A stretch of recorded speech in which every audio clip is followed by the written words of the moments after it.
മുത്തുച്ചിപ്പി പാതിരിയെ ഓസ്ട്രേലിയയിൽ നിന്നും നാട് കടത്തുവാൻ എല്ലാവരും ഈ പെറ്റീഷൻ സൈൻ ചെയ്യുക. ഷൈനി കുര്യാക്കോസിനെയും പെൺകുഞ്ഞുങ്ങളെയും ശാരീരികമായും മാനസികമായും പീഡിപ്പിച്ച് സമ്മർദ്ദത്തിലാഴ്ത്തി മരണത്തിലേക്ക് തള്ളിവിട്ട കേസിൽ പ്രധാനിയായ ഷൈനിയുടെ ഭർത്താവ് നോബിയുടെ സഹോദരൻ ബോബി സി ബേബി എന്ന പാതിരി ഓസ്ട്രേലിയയിലേക്ക് കടന്നിരുന്നു. ഷൈനിയുടെയും കുട്ടികളുടെയും ദാരുണ മരണത്തിന് ഉത്തരവാദി ഭർത്താവും ഭർത്തൃ സഹോദരനായ പാതിരിയും കുടുംബവും ആണെന്നുള്ള വാർത്ത മുഖ്യധാരാ മാധ്യമങ്ങൾ മറച്ചുവെച്ചപ്പോൾ ITV ന്യൂസാണ് ആ സത്യം ആദ്യം പുറത്തുവിട്ടത്. ഈ യാഥാർത്ഥ്യം തിരിച്ചറിഞ്ഞ് ബോബി എന്ന കുപ്പായമിട്ട ആ നരാധമൻ അടുത്ത പണിക്ക് ഓസ്ട്രേലിയയിൽ എത്തിയിട്ടുണ്ടെന്ന് മലയാളികൾ തിരിച്ചറിഞ്ഞ് ഓസ്ട്രേലിയയിലുള്ള വിശ്വാസികളായ മലയാളി കമ്മ്യൂണിറ്റി ഈ പാതിരിയെ ഓസ്ട്രേലിയയിലെ സഭയുടെ ചുമതലകളിൽ നിന്നും എത്രയും പെട്ടെന്ന് മാറ്റി ഡീപ്പോർട്ട് ചെയ്യണമെന്നാവശ്യപ്പെട്ട് ഡയോസിയൻ ബിഷപ്പ് ആന്റണിക്കും ഡേവിഡ് റാൻസൺ എന്ന വികാരി ജനറലിനും വിശദമായ വിവരങ്ങൾ ചൂണ്ടിക്കാട്ടി ഒരു മാസ് പെറ്റീഷൻ അയച്ചു.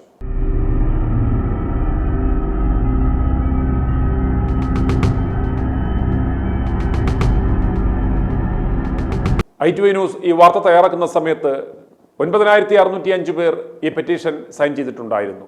ഈ വാർത്ത കാണുന്ന എല്ലാവരും ഞങ്ങൾ ഡിസ്ക്രിപ്ഷൻ ബോക്സിൽ കൊടുത്തിരിക്കുന്ന ആ ലിങ്ക് ക്ലിക്ക് ചെയ്ത് ഈ മാസ് പെറ്റീഷന്റെ ഭാഗമാകുക. ഓസ്ട്രേലിയയിലുള്ള ആ ബിഷപ്പിനെങ്കിലും ഒരു ബോധമുണ്ടായി ഈ പന്നനെ നാട്ടിലേക്ക് തിരികെ കയറ്റി വിട്ടാൽ അതായിരിക്കും അവന് കൊടുക്കാവുന്ന ആദ്യ ശിക്ഷ. നിലവിലെ സ്ഥിതി അനുസരിച്ച് സഭയുടെ അമേദ്യം നക്കി തിന്നുന്ന നമ്മുടെ സർക്കാരും പോലീസും ഇവർക്ക് സംരക്ഷണം ഒരുക്കി കൊടുക്കുക മാത്രമല്ല, ഇവരെ എതിർക്കുന്നവരെ അറസ്റ്റ് ചെയ്ത് ജയിലിൽ അടയ്ക്കുവാനുള്ള സകല സാധ്യതയും കാണുന്നുണ്ട്. അതുകൊണ്ട് ഈ വാർത്ത നിങ്ങൾ പരമാവധി ആളുകൾക്ക് ഷെയർ ചെയ്യുക. പരമാവധി ആളുകളെ കൊണ്ട് താഴെയുള്ള ലിങ്ക് ഓപ്പൺ ചെയ്ത് പെറ്റീഷൻ സൈൻ ചെയ്യുക. അത് വളരെ എളുപ്പത്തിൽ ചെയ്യാവുന്ന കാര്യമാണ്. ഷൈനിക്ക് ജീവിതം അവസാനിപ്പിക്കുവാൻ യാതൊരു താല്പര്യവും ഉണ്ടായിരുന്നില്ല. പരമാവധി പിടിച്ചു നിൽക്കുവാൻ ശ്രമിച്ചു എന്നതിന് കൂടുതൽ തെളിവുകൾ ഇപ്പോൾ പുറത്തു വന്നുകൊണ്ടിരിക്കുകയാണ്. കാരിത്താസിൽ ഒരു വർഷമെങ്കിലും നഴ്സായി ജോലി ചെയ്ത് ഒരു എക്സ്പീരിയൻസ് സർട്ടിഫിക്കറ്റ് ഉണ്ടായിരുന്നു എങ്കിൽ ഷൈനിക്ക് UK പോകുവാൻ അവസരമുണ്ടായിരുന്നു. അപ്രകാരം ഒരു ജോലി കിട്ടിയിരുന്നു എങ്കിൽ തൻ്റെ മക്കളെ ഏതെങ്കിലും ഒരു ഹോസ്റ്റലിലാക്കി അവർ ജോലിക്ക് പോയേനെ. കാരിത്താസിലെ അവസരം ബോബി പാതിരി മുടക്കിയത് ഷൈനി വീട്ടിലും ഒരു വലിയ പ്രശ്നക്കാരിയാണ് എന്ന് പറഞ്ഞാണ്. കാരിത്താസിലെ അവസരം നഷ്ടപ്പെട്ടപ്പോൾ ഏഷ്യൻ ഹാർട്സിൽ വല്ല അവസരവുമുണ്ടോ എന്ന് ചോദിച്ച് മരിക്കുന്നതിന് ഏതാനും ദിവസങ്ങൾക്ക് മുമ്പ് ഷൈനി തന്റെ ഉറ്റ സുഹൃത്തിനയച്ച ആ വാട്സപ്പ് സന്ദേശം കേൾക്കുക. ഡ്യൂട്ടിയിലാണോ? എടി, ഞാനൊരു കാര്യം ചോദിക്കാൻ വേണ്ടിയിട്ടായിരുന്നു. എടി, നമ്മുടെ ഏഷ്യൻ ഹാർട്ടിൽ ഇപ്പം വേക്കൻസി വല്ലതുകൊണ്ട് അറിയാവോ? നീ ഇവിടെ ഇപ്പം ആരെങ്കിലും അറിയുന്നവരുണ്ടോ എന്ന് വിളിച്ച് ചോദിക്കാവോ? ഡി, ഞാൻ ഓർക്കുമായിരുന്നു ഇപ്പം കുറച്ച് നാളൊരു വർഷത്തേക്കുള്ള അവിടെ ഒന്ന് കയറിപ്പോയി നോക്കിയാന്ന് വെച്ചാൽ ഈ അമേരിക്കയുടെ NRSRന് എഴുതി കഴിഞ്ഞാലും അതിപ്പോൾ ഒരു വർഷത്തോളം എടുക്കും അതിൻ്റെ പ്രോസസ്സിങ് എല്ലാം കഴിയണമെങ്കിലേ. എന്നാൽ ആ സമയം കൊണ്ട് നാട്ടിലെങ്ങും ഒന്നും കിട്ടുന്നില്ല. ഞാൻ ഒത്തിരി തപ്പി. എന്നാൽ എനിക്ക് എന്നാൽ പിന്നെ പിള്ളേരെ വല്ല ഹോസ്റ്റലിൽ നിർത്തിയിട്ട് ഏഷ്യൻ കാർഡ് വല്ലതും ഒരു വർഷം വെച്ച് ജോലി ചെയ്യുകയാണെങ്കിൽ ആ സമയം കൊണ്ട് നമുക്കൊരു പ്രസൻറ്റ് എക്സ്പീരിയൻസ് ആവുകയും ചെയ്യും. ആ സമയം കൊണ്ട് നമുക്ക് ജോലിയും ചെയ്യാമായിരുന്നല്ലോ, ഓർത്തുകൊണ്ടിരിക്കുമായിരുന്നു. ഇപ്പോൾ കുറേ ആയിട്ട് എനിക്കിപ്പോൾ നമ്മുടെ ഏഷ്യൻ ഹാർട്ടിലെ ആ ഒരു ഗ്രൂപ്പ് വന്നിട്ടുണ്ട്, നമ്മുടെ വാട്സപ്പ് ഗ്രൂപ്പേ. കുറേ ആയിരുന്നു. ഇപ്പം എന്തെങ്കിലുമൊക്കെ ഉണ്ടെങ്കിൽ ഞാനിങ്ങനെ മെസ്സേജസ് ഒക്കെ ഉപയോഗം ചെയ്യുന്നുണ്ട്. ഇതൊക്കെ കുറേ ആയിട്ട് വന്നിട്ടുണ്ടോ? പിന്നെ വേറെ എന്നാ വിശേഷം? ഇപ്പം കഴിഞ്ഞ ഫെബ്രുവരി ഇല്ല 17 ഡേറ്റ് ഉണ്ടായിരുന്നു. അതിനും പുള്ളി വന്നില്ല. പുള്ളി ഇപ്പം നാട്ടിൽ വന്നിട്ടുണ്ട്, ആരും വന്നില്ല. ഈ ലെറ്റർ അവർ കൈപ്പറ്റുന്നില്ല. ഇപ്പം 3-4 പ്രാവശ്യമായി. എന്നാ റീസൺ എന്താണെന്ന് എനിക്കറിയത്തില്ല. ഇപ്പോൾ എത്ര നാളായിട്ടും വക്കീൽ ഇനിയിപ്പോൾ അടുത്ത ഏപ്രിൽ 17 അടുത്ത ഡേറ്റ് ഇട്ടിരുന്നു. ഏപ്രിൽ 9 അന്നേരത്തേക്ക് വന്നിട്ടില്ലെങ്കിൽ നമുക്ക് എന്തെങ്കിലുമൊക്കെ പിള്ളേർക്ക് ചെറുതാനുള്ള പൈസ ആക്കി വെക്കാമോ അങ്ങനെയൊക്കെ പറയുന്നത്. എന്താ ചെയ്താന്നറിയത്തില്ല. അതായത് നീണ്ടു പോകുന്ന പരിപാടിയാണ്. അതിപ്പോൾ ഒരു തീരുമാനവും ആവുന്നില്ല. അതിപ്പോൾ എത്ര നാളായി ഇങ്ങനെ നിൽക്കാൻ തുടങ്ങിയിട്ട്. സ്വന്തം സമുദായങ്ങളോട് പോലും കരുണ കാണിക്കാതെ വിശ്വാസികളുടെ വിയർപ്പിന്റെ അപ്പം ഭക്ഷിച്ച് ആ വിയർപ്പിന്റെ ഫലം കൊണ്ടുണ്ടാക്കിയ പള്ളികളിലും സഭകളുടെ സ്ഥാപനങ്ങളിലും ഇരുന്ന് വാണ് ആഴ്ചയിൽ 2 മണിക്കൂർ ചവിട്ടുനാടകം കളിച്ച് ബാക്കി സമയം അണ്ടിപ്പരിപ്പും വൈനും അടിച്ച് ഭവനവേദനം നടത്തുന്ന രക്തശുദ്ധിക്കാരന്മാരായ കുർബാന കൂദാശ നൈറ്റ് തൊഴിലാളികൾക്കെതിരെ വിശ്വാസികളുടെ പ്രതിഷേധം അണപൊട്ടി ഒഴുകുകയാണ്. നമ്മൾ സംസാരിക്കുമ്പോഴത്തേക്കും പല അഭിപ്രായങ്ങളൊക്കെ കടന്നു വരും. പക്ഷെ നല്ല കാര്യമാണ്, നമുക്ക് അറിവിലേക്കും അത് നല്ല കാര്യമാണ്. പക്ഷെ നമ്മളെന്തിനു വേണം പള്ളിയിൽ പോകാതിരിക്കുന്നത്? 15,000 രൂപ ഇവർ മാസശമ്പളം മേടിച്ചിട്ട് ഇവരാകെപ്പാടെ രാവിലെ ഒരു കുർബാന മാത്രമേ ചെല്ലുന്നുള്ളൂ. ഇവര് പിന്നെ പള്ളിയിലാണ് ഒന്നും ചെയ്യുന്നില്ല. പിന്നെ ഇവരാണെന്ന് ആർമാദിച്ച് നടക്കുക. 15,000 രൂപ ഇവര് ലോകത്തുള്ള ആളുകൾ മേടിച്ചിട്ട് ഇവര് ആർമാദിച്ച് നടക്കുക. പിന്നെ നമ്മൾ ഒരു കുർബാന ചെല്ലണമെങ്കിൽ പൈസ കൊടുക്കണം. ശരിക്കും പറഞ്ഞാൽ ഇവരവിടെ വന്ന് അവിടെ കിടക്കാൻ പോലും ഇവർക്ക് അർഹതയില്ല. അക്കോമഡേഷൻ പോലും ഇവർക്ക് കൊടുക്കാൻ അർഹതയില്ല. കാരണം ഇത് പള്ളി പൊതുജനങ്ങളുടെയാ. തന്നെയുമല്ല, ഈ പള്ളിയിൽ ഇവര് ഒരു ഗ്ലാസ് വെള്ളം ഒരു പൂച്ചട്ടിയിൽ പോലും ഇവർ ഒഴിക്കുന്നില്ല. ഇവരെ ഇരിക്കുന്നിടത്ത് ഇവർക്ക് തിന്നാൻ കിട്ടുന്നു. ഇവർക്ക് നല്ല മുന്തിതരം വൈനും കാര്യങ്ങളും എല്ലാം അവിടെ എഴുന്നള്ളിച്ചു കൊടുക്കുന്നു. ഇവർക്ക് ഇത് കൂടാതെ കണ്ട് കിമ്പളം പോലെ എത്ര പേരാ ഒരു ദിവസം കുർബാനപ്പണം ഒപ്പീസ് പണം എന്നും പറഞ്ഞു. പിന്നെ അത് കൂടാതെ ഓരോരുത്തരുടെ കയ്യിൽ നിന്ന് ചോദിച്ച് മേടിക്കുന്ന അച്ഛന്മാരുണ്ട്. എനിക്കറിയാം, നീടൂർ തന്നെ പല കഥകളും ഞാൻ കേട്ടിട്ടുണ്ട്. 15,000 രൂപ മേടിക്കുന്നു പറഞ്ഞാൽ ഒരു ദിവസം 500 രൂപ. ഈ 500 രൂപ ഇവർക്ക് കൊടുക്കുമ്പോഴത്തേക്കും അത് എല്ലാം സത്യത്തിൽ ഫ്രീയാ. ഇവരാകെപ്പാടെ ഒരു മണിക്കൂർ 1.5 മണിക്കൂറാണ് പള്ളിയിൽ ചെലവഴിക്കുന്നത്. ഞായറാഴ്ച 2 കുർബാന ഇല്ലുന്നുണ്ട്. പിന്നെ ഇവരാണെന്നുണ്ടെങ്കിൽ ബാക്കിയുള്ള എല്ലാം തള്ളല്, ആ പ്രാർത്ഥന ഈ പ്രാർത്ഥന, 1001 മണി ജപമാല, മറ്റേ ജപമാല. എന്നിട്ട് നിങ്ങളെല്ലാവരും മന്നോ അല്ലെങ്കിൽ അത് ചെയ്യും ഇത് ചെയ്യും മറ്റേ ചെയ്യും. പ്രാഗി അച്ഛന്മാർ വരെ ഉണ്ട്. നീണ്ടുപള്ളിയുടെ ചരിത്രത്തിൽ പ്രാഗി അച്ഛന്മാർ വരെയുണ്ട്. ഇവരെ ഈ നൂറ്റാണ്ടിലാണെന്ന് ഓർക്കണം. അതുകൊണ്ട് ഇവര് ശരിക്കും പറഞ്ഞാൽ ഈ ഒരു മനസാക്ഷിക്കുത്തിൽ പോലും ഇവർക്കില്ല. രൂപതയുടെ ആരെങ്കിലും ഒരുത്തൻ ഇവിടെ വന്നിട്ട് ഒരു കല്യാണത്തിൽ നിന്ന് ആശീർവദിക്കാൻ വിളിക്കണമെങ്കിൽ ഇയാൾക്ക് 10,000-20,000 രൂപയാണ് എന്റെ ആശീർവാദ കൂലി മേടിക്കുന്നത്. പിന്നെ എങ്ങനെ ഇവര് ഔദാര്യം ചെയ്യുന്നതെന്ന് പറഞ്ഞ് ഇവരെങ്ങനെയാ ദൈവത്തിന്റെ അഭിഷിക്തന്മാരെന്ന് പറയാൻ പറ്റുന്നത്? സാധാരണക്കാരൻ ഇവിടെ ഒരു വീട്ടിൽ ഒരു മരണം നടന്നപ്പം കാറ് പറഞ്ഞു വിട്ടേക്കാനാ പറഞ്ഞത്. ആ സമയമാകുമ്പോഴത്തേക്കും നിങ്ങൾക്ക് കാറ് പോയിട്ട് ഒരു വള്ളിനിക്കർ മേടിച്ചിടാൻ കഴിവില്ലാത്തവരാ. നാട്ടുകാർ സഹായിച്ചു. നാട്ടുകാർ പോയി കാറ് ചെന്ന് പുള്ളിനെ കുട്ടി കൊണ്ടുവന്ന് AC ഇട്ട് കൊണ്ടുവന്ന് കൊണ്ടേയാക്കി. അപ്പം ഇവരെങ്ങനെയാണ് അഭിഷിക്തരാകുന്നത്? ശരിക്കും പറഞ്ഞാൽ പണ്ടത്തെ കാലത്ത് ഈ ക്രിസ്തുമതം ഉണ്ടാക്കിയെടുക്കാനായിട്ട് ഇവർ യേശുവിനെ തല്ലിക്കൊന്നു. അത് കഴിഞ്ഞിട്ട് ഇവർ തന്നെ അതിൻ്റെ ആരാച്ചരന്മാരായിട്ട് മാറുകയും അവർ തന്നെ അത് വീതം പങ്കിട്ടെടുക്കത്ത കഥയാണ് അന്ന് മുതലുള്ളത്. എന്ന് പറഞ്ഞ പോലെ ഇന്നലെ ആ 3 കുഞ്ഞുങ്ങളെ തല്ലി കൊന്നതിൽ ഒരു അറ്റത്ത് അച്ഛന്മാരാണ്. ഈ നമ്മുടെ കേരളത്തിൽ 2 വർഷക്കാലം നടന്നിരിക്കുന്ന ക്രിമിനൽ കേസുകളുടെ ഒക്കെ 70% ഒരു സൈഡിൽ അച്ഛന്മാരാണ്. പള്ളി ആക്രമണ കേസിൽ എന്തു വേണ്ടി ചുരുക്കി പറഞ്ഞെന്നാൽ മാർപ്പാപ്പാനെ വരെ ഇവര് കളിപ്പിച്ചാണ് ജീവിക്കുന്നത്. പിന്നെ എന്തിനാണിത് കൂടുതൽ പറയുന്നത്? അതുകൊണ്ട് ജനങ്ങൾ ഇനിയും നേരെ ആയില്ലെങ്കിൽ ഇതുപോലുള്ള സംഭവങ്ങൾ ഉണ്ടാകും എന്നൂടെ ഓർമ്മിപ്പിക്കുന്നു. ഇതിനാണ് വ്യക്തമായിട്ടുള്ള വളച്ചൊടിക്കൽ എന്ന് പറയുന്നത്. കേൾക്കുന്ന ആർക്കും വളരെ നിഷ്കളങ്കമായിട്ട് തോന്നാവുന്ന ഒരു കാര്യം. നമ്മളൊക്കെ പഠിച്ചു വളർന്നത് നമ്മുടെ പള്ളിയോട് ചേർന്നുള്ള സ്കൂളുകളിലല്ലേ? നമ്മുടെ ആശുപത്രികൾ അവിടെ എത്ര ചെലവ് കുറഞ്ഞാണ് മറ്റുള്ളവരെ അപേക്ഷിച്ച് നോക്കുമ്പോൾ നമുക്ക് ചികിത്സ ലഭിക്കുന്നത്. നമ്മൾ ഏതിനെയും അടച്ചാക്ഷേപിക്കുന്നത് ശരിയാണോ? കാരിത്താസ് ആശുപത്രിനെ ഉദ്ദേശിച്ചാണ് പറയുന്നെങ്കിൽ ഇവിടെ ആരും കാരിത്താസ് ആശുപത്രിനെ അടച്ചാക്ഷേപിക്കാൻ വേണ്ടി നിന്നിട്ടില്ല. ഇവിടെ ഒരു ആശുപത്രി ഉണ്ടാകുന്നത് എന്തിനു വേണ്ടിയിട്ടാണ്? രോഗികളെ ചികിത്സിക്കാൻ. ഒരു സ്കൂൾ ഉണ്ടാകുന്നത് എന്തിനു വേണ്ടിയിട്ടാണ്? അതിന്റെ പ്രൈമറി പർപ്പസാണ് പറയുന്നത്.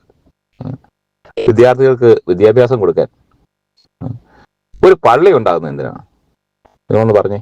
പോയി കുർബാന കാണാൻ വേണ്ടി മാത്രമാണോ? ആണെങ്കിൽ പിന്നെ എവിടെയെങ്കിലും പോയി കുർബാന കണ്ടാൽ പോരെ?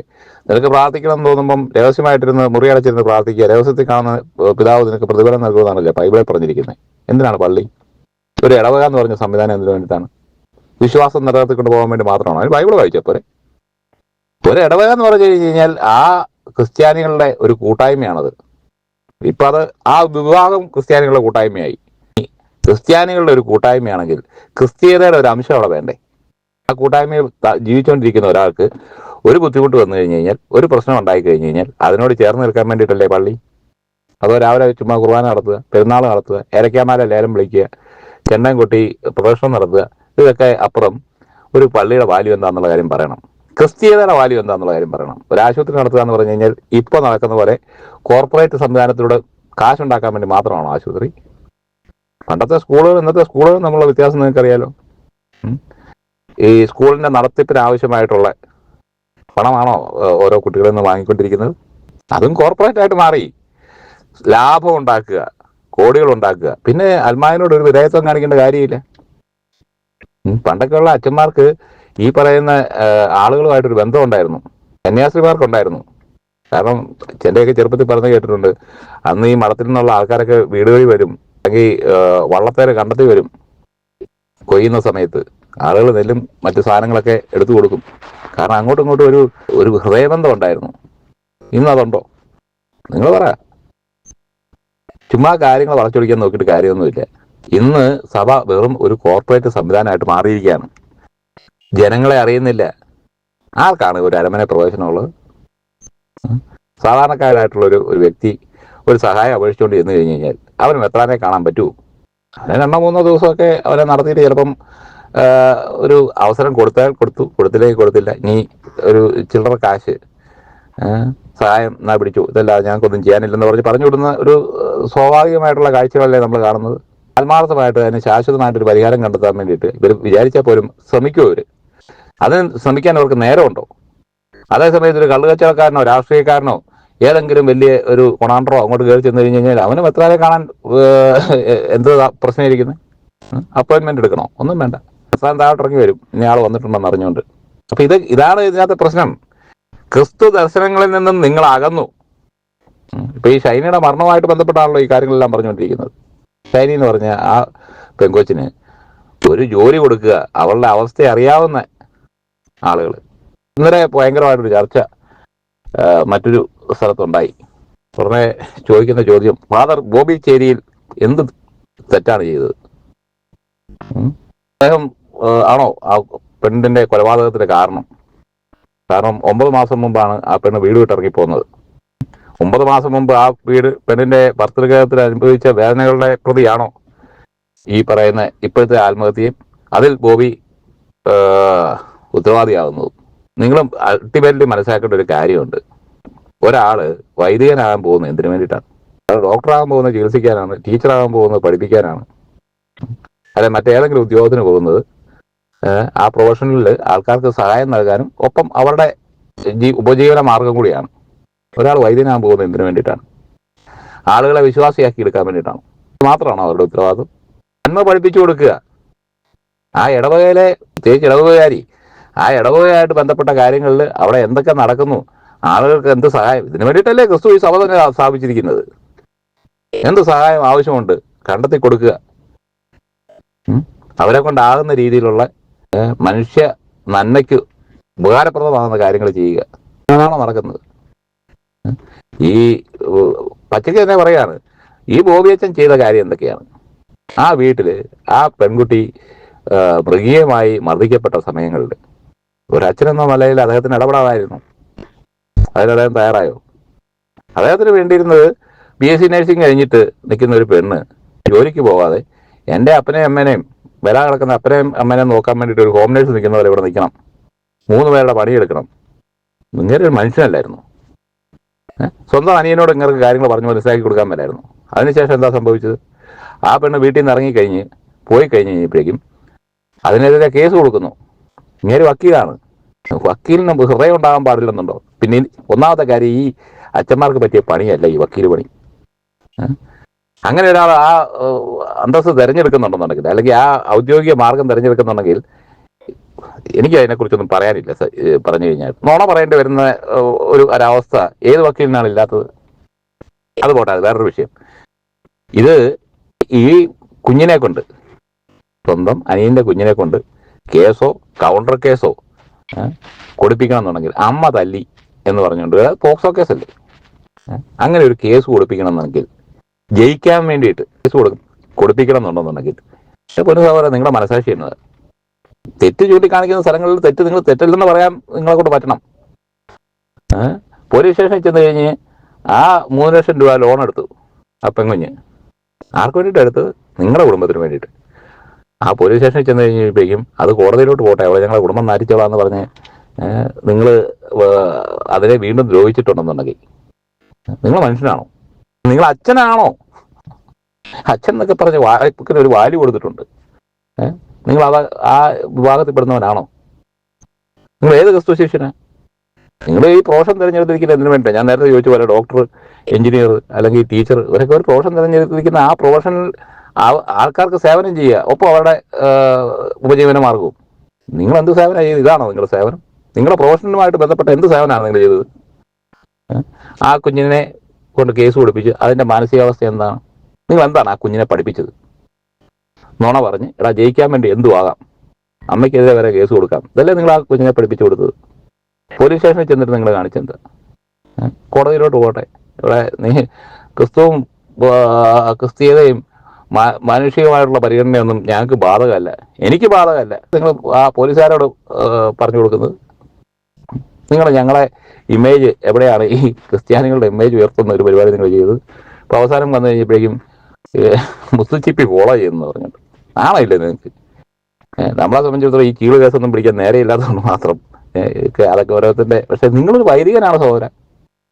എന്നിട്ട് നിങ്ങൾ എന്താ ചെയ്തത്? ഇതൊക്കെ പോട്ടെ, ഇതെല്ലാം അവിടെ നിൽക്കുന്ന സമയത്തും ഈ രണ്ട് കുഞ്ഞുങ്ങൾ, ആ ഷൈനിനെ വിട്, ഈ രണ്ട് കുഞ്ഞുങ്ങൾ നിങ്ങളുടെ ചോരയിലുണ്ടായിരുന്നല്ലേ?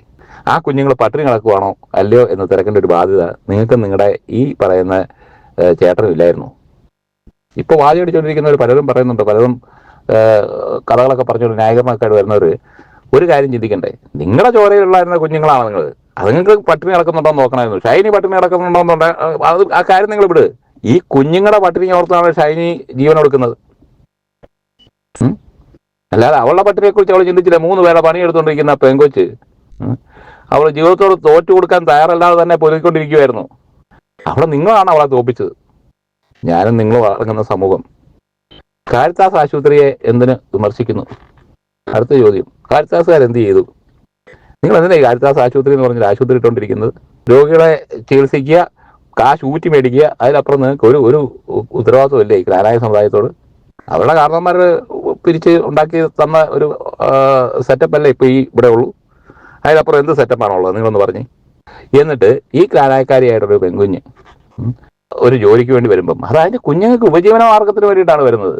അല്ലാതെ അവിടെ നിന്ന് കിട്ടുന്ന പൈസ കൊണ്ട് കോടീശ്വരിയാകാൻ വേണ്ടിയിട്ടോ മറ്റേ ഡിസ്ട്രിക്ട് ഇട്ടോ നടക്കാൻ വേണ്ടിയിട്ടോ മുടി സ്ട്രൈറ്റ് ചെയ്ത് നടക്കാൻ വേണ്ടിയിട്ടോ ആൾക്കാരെ കാണിക്കാൻ വേണ്ടിയിട്ടൊന്നുമല്ല, ആഹാരം കഴിക്കാൻ വേണ്ടിയിട്ടാണ് നിങ്ങളുടെ അടുത്ത് ഈ ചോദിക്കുന്നത്. നിങ്ങൾ എന്ത് നടപടി എടുത്തു? 9 വർഷം നിങ്ങൾ നിങ്ങൾ തന്നെ ചിന്തിച്ച് നോക്കി. ആദ്യത്തെ നിങ്ങളുടെ ന്യായീകരണം എങ്ങനെയാണ് വന്നത്? ഗ്യാപ്പുണ്ട്, നിയമം ഇന്നതാണ്, അതുകൊണ്ട് ഞങ്ങൾക്ക് ജോലി കൊടുക്കാൻ പറ്റത്തില്ല. ഈ പറയുന്ന ഏതെങ്കിലും ഒരു രാഷ്ട്രീയക്കാരൻ, ഞാൻ പേരൊന്നും എടുത്ത് പറയുന്നില്ല, നിങ്ങൾ പല കാര്യങ്ങൾക്ക് വേണ്ടി ഉപയോഗിച്ചുകൊണ്ടിരിക്കുന്ന കോട്ടയത്തെ മന്ത്രി തന്നെ അയാളുടെ റെക്കമെൻഡേഷനും പറഞ്ഞുകൊണ്ട് ഒരു പെണ്ണിനെ അവിടെ കൊണ്ടുവന്ന് ജോലിക്ക് കൊടുക്കണം എന്ന് പറഞ്ഞു കഴിഞ്ഞാൽ നിങ്ങൾക്ക് ഈ ഗ്യാപ്പ് ബാധകമാണോ? വെറുതെ ആളുകളുടെ കണ്ണി പൊടിയിലായിട്ടുള്ള പരിപാടികളായിട്ട് രംഗത്ത് വരാതെ. ഞങ്ങൾക്കും അറിയാം 9 മാസം മുമ്പുണ്ടായ ഒരു സംഭവത്തിന്റെ പേരിലല്ല ആ പെൺകുഞ്ഞ് ഇപ്പോൾ ആത്മഹത്യ ചെയ്തെന്നുള്ള കാര്യം. ആ വീട്ടിൽ പ്രശ്നം ഉണ്ടായിരുന്നു, പല രീതിയിലുള്ള വഴക്കുകളും കാര്യങ്ങളൊക്കെ നടക്കുന്നു എന്നൊക്കെ ഞങ്ങളും കേൾക്കുന്നുണ്ട്. ഒന്നും നമ്മളാരും തള്ളി പറയുന്നില്ല. എന്തുകൊണ്ട് അവരെ കുറ്റപ്പെടുത്തുന്നില്ല? ഞങ്ങളെന്തിനും കുറ്റപ്പെടുത്തണം അവരെ? സ്വന്തം വീട്ടുകാര് അവർ ചെയ്യേണ്ട ഉത്തരവാദിത്വം. എൻ്റെ ഒരു പെങ്ങള് വേറൊരു വീട്ടിൽ കിടന്ന് നരയിക്കുകയാണ്, കഷ്ടപ്പെടുകയാണ്, അല്ലെങ്കിൽ വേറെ എന്തെങ്കിലും ഒരു അബദ്ധത്തിൽപ്പെട്ട് കിടക്കുകയാണ്, ഞാൻ ധൈര്യത്തോടു കൂടി നീ എൻ്റെ കൂടപ്പുറപ്പാണ്, വാ എൻ്റെ വീട്ടിലോട്ട് വാ, ഞാൻ നോക്കിക്കോളാം നിന്നെ, എൻ്റെ മക്കളെ പോലെ ഞാൻ നോക്കിക്കോളാം എന്ന് പറയേണ്ട ഉത്തരവാദിത്വം ആ കുടുംബത്തിനുണ്ടായിരുന്നു. ആരും അത് നിഷേധിക്കുന്നൊന്നുമില്ല. ചെയ്യേണ്ടത് ചെയ്തില്ലെന്ന് മാത്രമല്ല മറ്റു രീതിയിലുള്ള മാനസിക പഠനം ഉണ്ടായതുകൊണ്ട് തന്നെയായിരിക്കാം പെട്ടെന്നുള്ള ഒരു തീരുമാനം. ഇനി മുന്നോട്ട് വഴിയില്ല, നാട്ടുകാർക്കും വേണ്ട, വീട്ടുകാർക്കും വേണ്ട, കെട്ടി കൊണ്ടുപോയ വീട്ടുകാർക്കും വേണ്ട, പിള്ളേർക്ക് ആഹാരം കൊടുക്കാൻ നിവൃത്തിയില്ല, ഞാൻ എൻ്റെ കാര്യത്തിൽ തീരുമാനം ഉണ്ടാക്കിയേക്കാം എന്നാൽ പെണ്ണ് തീരുമാനിച്ചതിൻ്റെ കാര്യം അതൊക്കെ തന്നെ ആയിരിക്കും. ഉത്തരവാദിത്വത്തിൽ നിന്നൊന്നും ഞാൻ ഉൾപ്പെടെയുള്ള ഒരുത്തനും ഒഴിഞ്ഞോടാൻ പറ്റത്തില്ല. ഈ ഒളിച്ചോട്ടം ആരെയും എങ്ങും കൊണ്ട് എത്തിക്കത്തുമില്ല. അതുകൊണ്ട് സത്യം പറയുമ്പം സത്യങ്ങളായിട്ട് തന്നെ പറയണം. ഇവിടെ ഒരച്ഛനെയും വിളിപ്പിച്ചിട്ട് ഞങ്ങൾക്ക് ആർക്കും ഒരു ഗുണം കിട്ടാനില്ല, അനാവശ്യമായിട്ട് കുറ്റപ്പെടുത്തിയിട്ട് ഒരു ഗുണം കിട്ടാനില്ല. പക്ഷേ ഇതൊരു പാഠമായിരിക്കണം. കണ്ടില്ലേ, ആ ഇന്ന് ചെയ്ത ക്രൂരതയ്ക്ക് ഇന്ന് തന്നെ ഉത്തരം കിട്ടണമെന്നില്ല. ആ പെൺകുട്ടി ആ വീട്ടിൽ പത്രികത്തിൽ അനുഭവിച്ച ക്രൂരതകൾക്ക് മുഴുവൻ ഇപ്പോഴാണ് പ്രതിഫലം കിട്ടിക്കൊണ്ടിരിക്കുന്നത്. ബോബി ചേരിയിൽ എന്ന് പറഞ്ഞ അച്ഛന് ഇപ്പം പഴയ കോട്ടുകാരൻ്റെ നിലയായി. അദ്ദേഹത്തിൻ്റെ ചേട്ടന്, ഈ പറയുന്ന ഷൈനിയുടെ ഭർത്താവിന് ഗോവിന്ദച്ചാമിയുടെ നിലയായി. ഈ പറയുന്ന കാരിത്താസ് എന്ന് പറഞ്ഞു കഴിഞ്ഞാൽ ഒരു ക്രിസ്തീയതയില്ലാത്ത വെറും ഒരു കോർപ്പറേറ്റ് സ്ഥാപനം തന്നെയായി മാറി. പേളിമാണിക്ക് കൊടുക്കാൻ നിങ്ങളെ കാശുണ്ടായിരുന്നു 5 ലക്ഷം രൂപ എന്നാ ഞാൻ കേട്ടത്. എത്ര ലക്ഷം കൊടുത്തെന്നുള്ള കാര്യം എനിക്കറിയില്ല. പക്ഷെ കൊടുക്കാൻ നിങ്ങളെ കാശുണ്ടായിരുന്നു. എന്തിന്? മാതായുടെ ഉദ്ഘാടനത്തിന്. ഈ കോട്ടയം രൂപ മെത്രാൻ ഉദ്ഘാടനം ചെയ്യുന്ന ഒരു സ്ഥാപനമല്ലേ അത്? അതിന്റെ അപ്പുറത്തോട് പേളിമാണിക്ക് അവിടെ എന്തായിരുന്നു റോള്? നിങ്ങൾ ഈ കുറെ ആർഭാടങ്ങളും കാണിച്ച് വേഷം കെട്ടും കാണിച്ച് നിങ്ങൾ വെറും ബോബി ചെമ്മണ്ണൂരിന്റെ അവസ്ഥയിലോട്ട് ആ നിലവാരത്തിലോട്ട് നിങ്ങൾ തകർന്ന് കൂപ്പ് കുത്തുമ്പം നിങ്ങൾ ഈ മാനവികതയും ഇപ്പൊ ഈ ആശുപത്രി എന്നാ പറഞ്ഞേ നിങ്ങൾ ചെയ്തുകൊണ്ടിരിക്കുന്ന സേവനങ്ങളും ഇതിനെക്കുറിച്ചൊക്കെ പറയാൻ നിങ്ങൾക്ക് നാണയില്ലേ? നിങ്ങൾക്ക് ഇതൊന്നും വേണ്ടെന്നേ.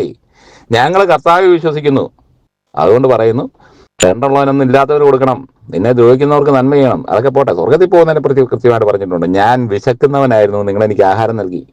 ഞാൻ ദാഹിക്കുന്നവനായിരുന്നു, നിങ്ങൾ എനിക്ക് കുടിക്കാൻ തന്നു. ഞാൻ പാർപ്പിടമില്ലാത്തവനായിരുന്നു, നിങ്ങൾ എനിക്ക് വാസസ്ഥലം നൽകി. ഈ എളിയവരിൽ ഒരുവന് ചെയ്തു കൊടുത്തപ്പോൾ എനിക്ക് തന്നെയാണ് ചെയ്തു തന്നത്. അതാണ് കർത്താവ് പറഞ്ഞിരിക്കുന്നത്. നിങ്ങൾ ഏത് എളിയവരെയാണ് ശ്രദ്ധിക്കുന്നത്? എന്നിട്ട് നിങ്ങൾ പള്ളിയും പട്ടക്കാരനെ ഉണ്ടാക്കി വെച്ചിട്ട് അവരുടെ ഈ ഡോക്ടർമാരാണെങ്കിലും അവരുടെ ഡ്യൂട്ടി ചെയ്തിട്ടാണ് ശമ്പളം മേടിക്കുന്നത്. നിങ്ങളുടെ ഡ്യൂട്ടി എന്താണെന്നുള്ള കാര്യത്തെക്കുറിച്ച് നിങ്ങൾക്ക് വല്ല ബോധ്യമുണ്ടോ? രാവിലെ വന്നിട്ട് ഒരു ഖുർആൻ എഴുതി കഴിഞ്ഞിട്ട് പാനും ഷർട്ട് ഇട്ടുകൊണ്ട് തോന്നിയെടുത്ത് പോകുന്നതാണോ നിങ്ങളുടെ ഡ്യൂട്ടി? അച്ഛന്മാരെ കിട്ടാനില്ല, പുതിയതായിട്ട് ആൾക്കാരൊന്നും അച്ഛന്മാരായിട്ട് വരാനില്ല. അതുകൊണ്ട് ഏതിനെയും പിടിച്ച് അച്ഛനാക്കിയിട്ട് അവന്റെ തോന്നിയാസത്തിന് മുഴുവൻ ബാക്കിയുള്ള ക്രിസ്ത്യാനികൾ തെറിയാക്കേണ്ട അവസ്ഥയിലോട്ട് വരുത്തേണ്ട കാര്യമുണ്ടോ? നിങ്ങൾ സ്വയം ചിന്തിക്കുക. അല്ലാതെ ഏതിനും ഈ ന്യായീകരണമായിട്ട് വന്നിട്ട് കാര്യമൊന്നുമില്ല. തെറ്റ് കണ്ടു കഴിഞ്ഞാൽ തെറ്റാന്ന് പറയാൻ സഭാ നേതൃത്വത്തിലിരിക്കുന്നവർ തയ്യാറാകണം. ഇപ്പൊ അഴിമതിയുടെ ആരോപണങ്ങളൊക്കെ വന്നുകൊണ്ടിരിക്കുകയല്ലേ. നിങ്ങൾ ഈ പോകൃതം കാണിക്കുന്നതുകൊണ്ട് കിട്ടുന്നത് ഗുണം ആർക്കാ? അൾട്ടിമേറ്റ്ലി വേറെ ആർക്കുമല്ല, കുറെ രാഷ്ട്രീയക്കാർക്ക്. നിങ്ങളുള്ള ഓരോ പ്രശ്നങ്ങൾ ഉണ്ടാക്കും, അത് ഒതുക്കാൻ ആൾക്കാർ പിന്നെ കള്ളു ഒഴിച്ചിട്ട് വണ്ടി ഓടിക്കും, ലക്ഷങ്ങൾ മുടക്കി ആ കേസ് ഒതുക്കും. അപ്പുറത്ത് എന്താ പറയുക, ഓൺലൈൻ ഗാംബ്ലിങ് നടത്തും, അത് കേസ് ഒതുക്കാൻ വേണ്ടി വേറെ ലക്ഷങ്ങൾ, കോടികളും ലക്ഷങ്ങളൊക്കെ ഇതുപോലുള്ള കേസ് ഒതുക്കാൻ വേണ്ടിയിട്ടും മറ്റു കാര്യങ്ങൾക്കും വേണ്ടി ചെലവാക്കുമ്പോൾ ഒരു ഒരു ഒരു ഒരു സാധു സ്ത്രീ 2 കുഞ്ഞുങ്ങൾക്ക് ആഹാരം കൊടുക്കാൻ നിവൃത്തിയില്ലാത്തതിന്റെ പേരിൽ ആത്മഹത്യ ചെയ്യുന്നു. ട്രെയിനിന്റെ മുന്നിൽ പോയി കുഞ്ഞുങ്ങളെ കെട്ടിപ്പിടിച്ചുകൊണ്ട് നിൽക്കുന്ന ഒരു അവസ്ഥ ഇവിടെയാണ്. ചോദിക്കുന്ന കാര്യം എത്രയോ വീട്ടുകാർ അവർ നോക്കേണ്ടതല്ലേ? നോക്കിയില്ലെങ്കിൽ എന്ത് ചെയ്യും? അതന്നല്ലേ സഭ, അതന്നല്ലേ പള്ളി. ബോധമില്ലാത്ത വീട്ടുകാരാണെന്നുണ്ടെങ്കിൽ ആ കാര്യം ചെന്ന് ആ പല പ്രാവശ്യം ചെന്ന് കാരിത്താസ് ആശുപത്രി കാരിത്താസ് പള്ളിയിലെ അച്ഛൻ്റെ അടുത്ത് നിന്ന് പറഞ്ഞില്ലേ, ആ കുഞ്ഞിനെ ജീവിക്കണ്ടേ? നിങ്ങൾക്ക് ചെലവാക്കാൻ കാശ് ഇഷ്ടം പോലെ ഉണ്ടല്ലോ. ഈ വീട്ടുകാർക്ക് പറയായിരിക്കും ഞങ്ങളിലൊന്നും ഇല്ലാത്തതുകൊണ്ടാണ് ഞങ്ങൾക്ക് അങ്ങനെയൊക്കെ ചെയ്യേണ്ടി വന്നത്. എനിവേ അതൊക്കെ ഒരു സൈഡിൽ കൂടെ നടക്കുന്ന കാര്യങ്ങൾ. നമ്മൾ ആരെയും ന്യായീകരിക്കാനോ ആരെയും വിശുദ്ധരാക്കാനോ ഒന്നും നിൽക്കുന്നില്ല. പക്ഷേ എന്തിനാണ് ഈ സഭ? ഇതിനെക്കുറിച്ച് നിങ്ങൾ ചിന്തിക്കുക. നിങ്ങൾക്ക് അതിനെക്കുറിച്ച് ചിന്തിക്കാൻ സാധിക്കുന്നില്ലെന്നുണ്ടെങ്കിൽ ഇത് നശിച്ച് നാരായണക്കല്ല് പിടിച്ച് കഴിഞ്ഞ ദിവസം നമ്മുടെ ഒരു കൂട്ടുകാരൻ വിളിച്ചു പറഞ്ഞ പോലെ ഇതൊക്കെ തന്നെയായിരുന്നു ഇംഗ്ലണ്ടിലും അമേരിക്കയിലൊക്കെ അവസ്ഥ. കാരണം എല്ലാം പൂട്ടിയിട്ടിരിക്കുക.